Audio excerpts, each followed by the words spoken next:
Vous avez forcément vu passer ces images très impressionnantes sur les réseaux sociaux. On y voit une sorte de boule de feu bleue et très brillante traverser le ciel portugais dans la nuit du 19 mai, au point de se croire en plein jour pendant un instant. Ce qu'on voit sur les vidéos, c'est ce que les astronomes appellent un bolide. Rien à voir avec la Formule 1. C'était quoi ce phénomène? On t'explique.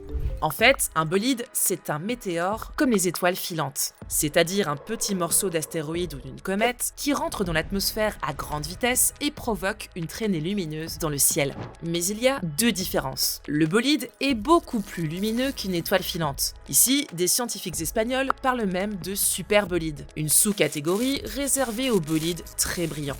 Et deuxième différence, si les bolides sont plus lumineux, c'est parce qu'ils sont plus grands. Par comparaison, les étoiles filantes ne sont pas plus grosses qu'un grain de sable, alors qu'un bolide peut faire entre 1 cm et quelques mètres. Ici, sa taille a été estimée à environ 90 cm pour une masse comprise entre 500 kg et 1 tonne.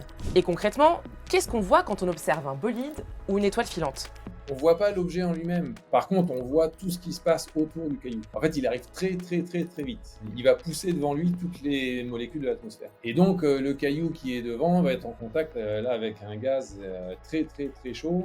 Et donc, la roche va fondre et va même s'évaporer. Les tout petits atomes de notre roche vont être libérés. En se refroidissant, ils vont émettre de la lumière. D'ailleurs, on le voit dans les vidéos, on voit une grosse lumière et après on voit une belle traînée. Il y a aussi autre chose, la lumière qui augmente et quelquefois on voit des espèces de flashs. Et c'est l'objet principal qui se casse. Maintenant qu'on connaît le phénomène, qu'est-ce qu'on sait d'autre sur ce bolide? Déjà son nom, SPMN 180524F. Et qu'il a pénétré dans l'atmosphère à une vitesse de 44 km par seconde, ce qui est particulièrement élevé pour ce type de bolide. C'est Paris-la-Plage en quelques secondes. C'est vraiment très rapide. Par exemple, les satellites artificiels, ils rentrent dans l'atmosphère à, entre guillemets, seulement 6 ou 7 km par seconde. C'est-à-dire qu'ils vont 25 fois plus vite qu'un avion de ligne.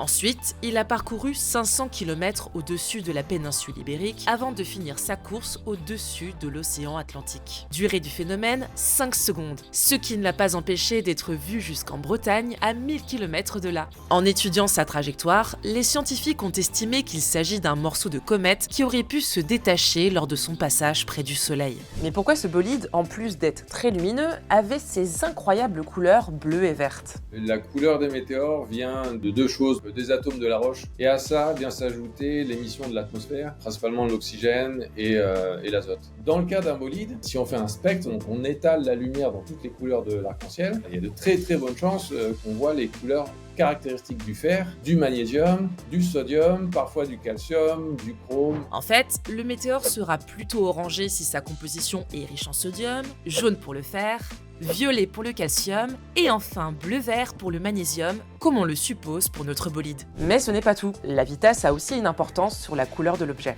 On dit souvent que les objets lents sont plus rouges. Quand vous avez un débris spatial qui tombe dans l'atmosphère, souvent, en fait, ça fait une couleur rouge. Et ça tire un peu plus vers le bleu quand c'est rapide. Le bolide qu'on a vu au Portugal, il est très bleu. C'est quand même pas tous les jours qu'on voit ça.